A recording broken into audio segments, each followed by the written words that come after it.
በሰው ልጅ ታሪክ ውስጥ እንደሷ ስሟ የገነነ እንደሷ ታሪኳ ለብዙ ክርክሮችና ሚስጥራት የተዳረገ ሴት ማግኘት አስቸጋሪ ነው። በዓለም ዙሪያ በሚሊዮን የሚቆጠሩ ሰዎች ስሟን ያውቋታል። በስዕል አድኖዎች ላይ፣ በታሪክ ድርሳናት ውስጥ አልፎም ተርፎ በሆሊውድ ሲኒማዎች ውስጥ በተለያዩ መንገዶች እናውቃታለን። አንዳንዶች የንስሐ ምልክት የሆነች ዝሙተኛ ሴት ናት ይለዋታል። ሌሎች ደግሞ ከደቀ መዛሙርቱ ሁሉ በላይ የክርስቶስን ምስጢር የተረዳች የሐዋርያት ሐዋርያ ናት ይለዋታል። በታሪክ ማዕበል ውስጥ እውነተኛ ማንነቷ ተቀብሮ ለዘመናት በሰዎች ምናብ ውስጥ የተለያየ መልክ ስትይዝ ኖራለች። እርሷ ከገሊላ ባህር ሰሜናዊ ዳርቻ ከበለጸገችው መቅደላ ከተማ የተገኘችው ማርያም መቅደላዊት ናት። ነገር ግን እውነተኛዋ ማርያም መግደላዊት ማን ነበረች? መጽሐፍ ቅዱስ ስለ እርሷ ምን ይላል? የታሪክ ምሁራንና የጥንት ድርሳናትስ ምን ምስክርነት ይሰጣሉ? በእርግጥስ ሕይወቷ ምን ይመስል ነበር እያልን እንጠይቃለን። ዛሬ በዚህ ልዩና ሰፊ ዶክመንተሪ የማርያም መግደላዊትን ሙሉ የሕይወት ታሪክ ከመነሻው እስከ መጨረሻው እንፈትሻለን። የታሪክን መጋረጃ ገልጠን ከ2000 ዓመታት በፊት ወደ ነበረው የአይሁድ ምድር እንጓዛለን። እውነተኛውንና አስደናቂውን ታሪክ ለመስማት እስከ መጨረሻ አብራችሁን ቆዩ። የማርያምን ታሪክ ለመረዳት መጀመሪያ የተነሳችበትን ምድር ማወቅ ግድ ይላል። መግደላዊት የሚለው ስያሜ የቤተሰብ ወይም የአባት ስም አይደለም። ትርጉሙ የመቅደላዋ ማርያም ወይም ከመቅደላ ከተማ የተገኘችው ማርያም ማለት ነው። በአንደኛው ክፍለ ዘመን በኢየሱስ ዘመን መቅደላ ወይም በግሪክ ማግዳላ የምትባለው ከተማ በገሊላ ባህር ዳርቻ የምትገኝ እጅግ በሳልና የበለጸገች የንግድ ማዕከል ነበረች።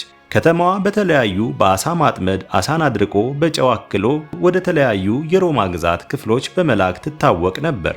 በመሆኑም መቅደላ የኢኮኖሚ እንቅስቃሴ የነበረባት፣ የተለያየ ባህል ያላቸው ሰዎች የሚመላለሱባትና የገንዘብ ዝውውር የነበረባት ከተማ ነበረች። የታሪክ ምሁራን እንደሚጠቁሙት ማርያም ከዚች ከተማ መነሳቷ በራሱ በወቅቱ የነበራትን ማህበራዊ ደረጃ ያሳያል። መጽሐፍ ቅዱስ ማርያምን ሲጠቅሳት ሁልጊዜ የእገሌ ሚስት ወይም የእገሌ ልጅ ሳይላት ከከተማዋ ጋር አያይዞ መግደላዊት ብቻ ይላታል። ይህ የሚያሳየው እሷ ራሷን የቻለች በራሷ የምትተማመንና ምናልባትም የራሷ ሀብትና ንብረት የነበራት ነፃ ሴት እንደነበረች ነው። ነገር ግን ሀብትና የከተማዋ ብልጭልጭ ሕይወት ከውስጧ ስቃይ አላዳናትም።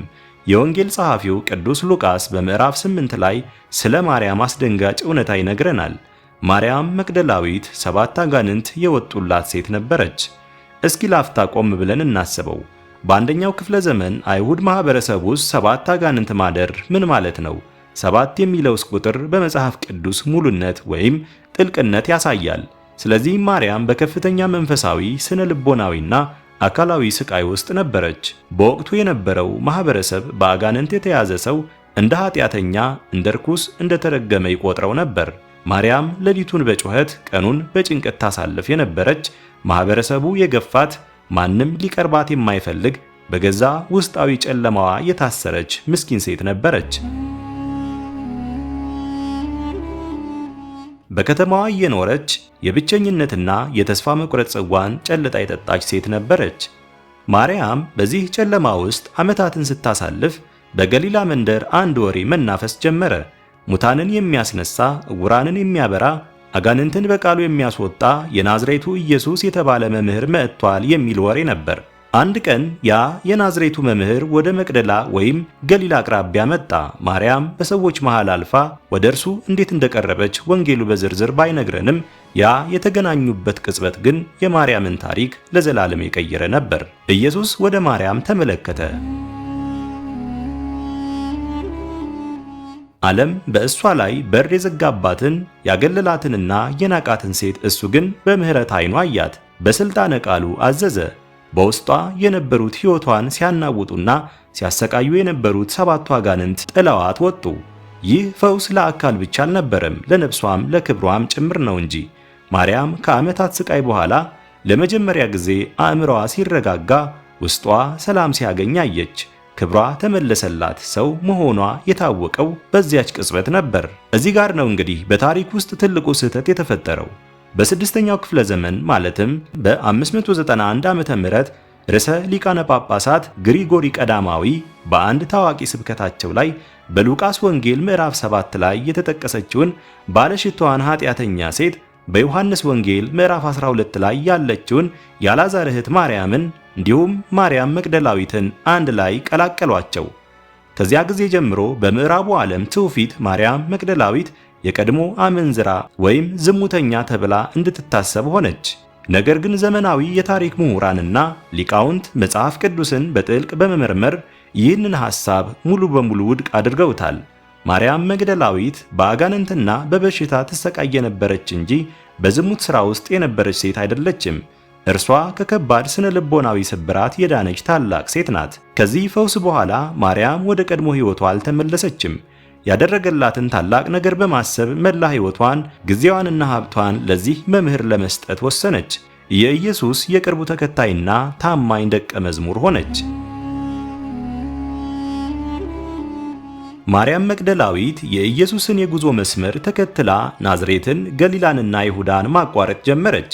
በሉቃስ ወንጌል ምዕራፍ 8 ከቁጥር 1 እስከ 3 ላይ እንደተጻፈው ኢየሱስ የአምላክን መንግሥት ወንጌል እየሰበከና እያስተማረ በየከተማውና በየመንደሩ ሲያልፍ 12ቱ ሐዋርያት ከእርሱ ጋር ነበሩ። ከእነሱም ጋር ከተንኮል መንፈስና ከደዌ የተፈወሱ አንዳንድ ሴቶች ነበሩ። እነርሱም 7 አጋንንት የወጡላት መግደላዊት የተባለች ማርያም፣ የሄሮድስ አዛዥ የኩዛ ሚስት ዮሐና፣ ሶስናም ሌሎችም ብዙዎች ነበሩ።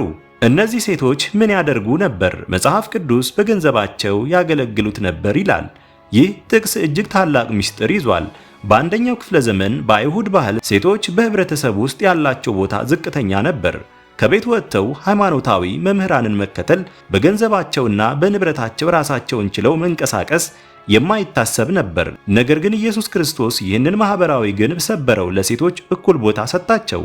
ማርያም መግደላዊትና ጓደኞቿ የኢየሱስ አገልግሎት ያለምንም የገንዘብና የትጥቅ እጥረት እንዲቀጥል የጀርባ አጥንት የሆኑ ሴቶች ነበሩ። ለደቀ መዛሙርቱ ምግብ ያዘጋጁ፣ ማረፊያ ቦታዎችን ያመቻቹና የጉዞ ወጪዎችን ይሸፍኑ ነበር። በተጨማሪም ማርያም መግደላዊት ወንዶች ሐዋርያት ይሰሙ የነበረውን ትምህርት ሁሉ አብራ ትሰማ ነበር። ከተራ ተጠቃሚነት ወደ ንቁ ወንጌላዊ አገልጋይነት ተሸጋገረች። በወንጌላት ውስጥ ስሟ ደጋግሞ በመጥቀሱ ከ12ቱ ሐዋርያት ቀጥሎ በብዛት የተጠቀሰችው እሷ ናት። በቡድኑ ውስጥ የነበራትን ከፍተኛ ተደማጭነትና መሪነት ያሳያል። እርሷ ዝምተኛ ተከታይ ሳትሆን የአገልግሎቱ ዋነኛ ተዋናይት ነበረች። ጊዜያት አለፉ። የኢየሱስ አገልግሎት እየገፋ ሲሄድ በኢየሩሳሌም በነበሩት የሃይማኖት መሪዎችና በሮማንያ ባለስልጣናት ዘንድ ጥላቻውና ስጋቱ እየበረታ መጣ። በመጨረሻም የአስፈሪ ሳምንት ደረሰ። ኢየሱስ በይሁዳ አሳልፎ ተሰጠ፣ ተያዘ፣ የሐሰት ፍርድ ተፈረደበት። እዚህ ጋ ነው እንግዲህ እውነተኛ ወዳጅና የደቀ መዝሙርነት ትልቁ መለኪያ የታየው። ኢየሱስ ተይዞ ለስቅላት ሲወሰድ ታላላቅ ቃላትን ሲናገሩ የነበሩት እስከ ሞት ድረስ ከአንተ ጋር እንቆማለን ያሉትን ወንዶቹ ደቀ መዛሙርት ፍርሃት ወረሳቸው። ሕይወታቸውን ለማዳን ሲሉ ጥለውት ኮበለሉ፣ ተደበቁ። ጴጥሮስ እንኳ 3 ጊዜ ካደው። ነገር ግን ማርያም መግደላዊት አልሸሸችም፣ አልተደበቀችም። የሮማ ወታደሮችን ሰይፍና ጦር፣ የአይሁድ ሊቃነ ካህናትንም ቁጣ አልፈራችም። ማርያም ከኢየሱስ እናት ከማርያምና ከሌሎች ሴቶች ጋር በመሆን ኢየሱስ መስቀሉን ተሸክሞ ወደ ቀራንዮ ሲወጣ አብራው ተጓዘች። 160 ጫማ ከፍታ ባለው የቀራንዮ ኮረብታ ላይ ኢየሱስ በመስቀል ላይ ተቸንክሮ በስቃይ ሲያጣጥር ማርያም መግደላዊት በመስቀሉ ስር ቆማ ነበር። የእርሱን ደም፣ የእርሱን ስቃይና የመጨረሻ የሕይወት እስትንፋስ በዓይኗ ተመለከተች። ኢየሱስ በሞተ ጊዜ የሮማንያ ወታደሮች አስከሬኑን ከመስቀል አውርደው ለአርማትያሱ ዮሴፍና ለኒቆዲሞስ ሲያስረክቡ ማርያም መግደላዊት እዚያው ነበረች። አስከሬኑ ተገንዞ በአዲስ መቃብር ውስጥ ሲቀመጥ ትልቁ ድንጋይ በመቃብሩ ላይ ሲገጠም በዓይኖቿ አየች። ቦታውንና መቃብሩን በትክክል አምና አውቃ በከባድ ሐዘን ወደ ማረፊያዋ ተመለሰች።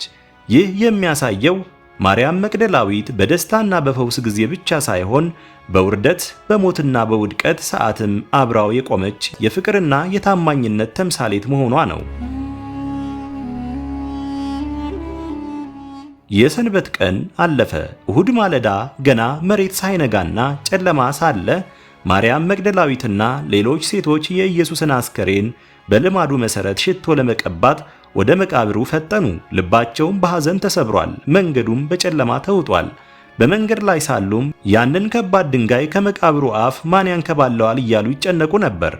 ነገር ግን መቃብሩ ቦታ ሲደርሱ የሚገርም ነገር አዩ። ድንጋዩ ተንከባሏል፣ መቃብሩም ባዶ ነበር።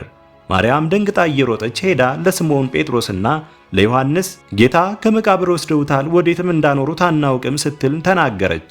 ሐዋርያቱ መጥተው መቃብሩን አይተው ወደ ቤታቸው ሲመለሱ ማርያም ግን ከመቃብሩ ውጭ ቆማ ታለቅስ ነበር። የዮሐንስ ወንጌል ምዕራፍ 20 ይህንን ታሪክ እጅግ ልብ በሚነካ መልኩ ይተርከዋል። ማርያም እያለቀሰች ወደ መቃብሩ ጎንበስ ስትል ሁለት መላእክት በነጭ ልብስ አየች። አንቺ ሴት ስለምን ታለቅሻለሽ? አሏት። እሷም ጌታዬን ወስደውታል፣ ወዴትም እንዳኖሩት አናውቅም አለቻቸው። ይህንንም ብላ ወደ ኋላ ዞር ስትል ኢየሱስ ባጠገቧ ቆሞ አየችው። ነገር ግን የክርስቶስ የትንሣኤ አካል የተለየ ስለነበር ወዲያው አላወቀችውም። የአትክልት ጠባቂ መሰላት። ኢየሱስም አንቺ ሴት ስለምን ታለቅሻለሽ? ማንንስ ትፈልጊያለሽ? አላት። እርሷም ጌታዬ ሆይ አንተ ወስደው ከሆነ ወዴት እንደወሰድከው ንገረኝ፣ እኔም ወስደዋለሁ አለችው። በዚያን ጊዜ ነው እንግዲህ የዓለምን ታሪክ የቀየረው ያ ነጠላ ቃል የተነገረው። ኢየሱስ በለመደችው በዚያ የፍቅርና የደህንነት ድምፁ ስሟን ጠራት። ማርያም አላት። ያንን ድምፅ ስትሰማ ውስጧ ተናወጠ። ከአጋንንት እስራት ያወጣትን ሰብአዊ ክብሯን የመለሰላትን የቀራንዮውን ጌታ ድምፅ አወቀች። በዕብራይስጥ ቋንቋ ረቡኒ ትርጉሙ መምህር ሆይ ማለት ነው ብላ ከእግሩ ስር ወደቀች። ኢየሱስም ገና ወደ አባቱ ስላላረገ እንዳትይዘውና ይልቁኑ ሄዳ ለወንድሞቹ ወይም ለደቀ መዛሙርቶቹ ትንሣኤውን እንድትነግራቸው ላካት። ይህ ታሪክ እጅግ አስገራሚ ነው። በወቅቱ የነበረው የአይሁድም ሆነ የሮማንያ ሕግ የሴቶችን ምስክርነት በፍርድ ቤት አይቀበልም ነበር። ሴት ልጅ ምስክር መሆን አትችልም ነበር። ነገር ግን ክርስቶስ የዓለምን ታሪክ የቀየረውን የክርስትና እምነት መሠረት የሆነውን የትንሣኤ ምስራች መጀመሪያ እንድታይና ለዓለም እንድታበስር የመረጣት ይህች ሴት ማርያም መግደላዊት ነበረች። ለዚህ ነው በጥንቷ ቤተ ክርስቲያን አባቶች ዘንድ በተለይም በቅዱስ አውግስጢኖስ ማርያም መግደላዊት አፖስቶላ አፖስቶሎሩም ወይም የሐዋርያት ሐዋርያ የሚል ቃል ማዕረግ የሰጣት። ወንዶቹ ሐዋርያት ሳይቀሩ የትንሣኤውን ወሬ የሰሙት ከዚች ታላቅ ሴት አንደበት ነበር። ከትንሣኤ በኋላ ማርያም መግደላዊት ምን ሆነች? መጽሐፍ ቅዱስ ከዚህ በኋላ ስላላት ሕይወት ዝርዝር መረጃ አይሰጥም። ነገር ግን የቤተ ክርስቲያን ጥንታዊ ትውፊቶች እንደሚያስረዱት ማርያም መግደላዊት ከሐዋርያት ጋር በመሆን ወንጌልን በሰፊው ሰብካለች። አንዳንድ የታሪክ ድርሳናት ወደ ኤፌሶን በአሁኗ ቱርክ ተጉዛ ከኢየሱስ እናት ከማርያምና ከዮሐንስ ጋር ወንጌልን እያስተማረች እዚያው እንዳረፈች ይናገራሉ። ሌሎች ትውፊቶች ደግሞ ወደ ፈረንሳይ ወይም ማርሴይ ተጉዛ ወንጌልን እንደሰበከች ይተርካሉ። የማርያም መግደላዊት ታሪክ የውሸት ወሬዎችና የተሳሳቱ ትርጓሜዎች የተጫኑበት ቢሆንም እውነታው ግን ከመጋረጃው በስተጀርባ በክብር ይኖራል። እርሷ አመንዝራ አልነበረችም። እሷ ከጨለማው የአጋንንት እስራት በክርስቶስ ኃይል ነፃ የወጣች ፍጹም ታማኝ፣ ንጹሕ፣ በገንዘቧና በጉልበቷ ያገለገለች፣ በቀራንዮ መስቀል ስር እስከ መጨረሻው የቆመች እና የትንሣኤውን ምስራች ለዓለም መጀመሪያ ያበሰረች ታላቅ ደቀ መዝሙር ናት። የእሷ ሕይወት ዛሬ ለእኛ ታላቅ መልእክት አለው። ያለፈው ታሪካችን ምንም ያህል በጭንቅና በጨለማ የተሞላ ቢሆን እውነተኛ መለኮታዊ ፈውስ ሲመጣ ሕይወታችን ተቀይሮ ለዓለም የሚተርፍ ብርሃን መሆን እንደምንችል ያሳየናል። ክቡራን የዩቲዩብ ቤተሰቦቻችን ስለ ማርያም መግደላዊት የነበራችሁ አመለካከት ምን ይመስል ነበር? በዚህ ሰፊ ታሪክ ውስጥ ይበልጥ ልባችሁን የነካውና ያስደነቃችሁ የትኛው ክፍል ነው? ሐሳባችሁን በኮሜንት መስጫ ላይ አካፍሉን። ቪዲዮውን ከወደዳችሁት ላይክ እና ሼር ማድረጋችሁን እንዲሁም እንደዚህ ያሉ ጥልቅና ታሪካዊ ዶክመንተሪዎችን ሁልጊዜ እንዲደርሳችሁ ቻናላችንን ሰብስክራይብ አድርጋችሁ የደወል ምልክቷን መጫናችሁን አትርሱ። በሚቀጥለው ቪዲዮ በሌላ አስደናቂና አስተማሪ ታሪክ እስክንገናኝ ድረስ ቸር ሰንብቱ። ሰላም፣ እግዚአብሔር ከእናንተ ጋር ይሁን።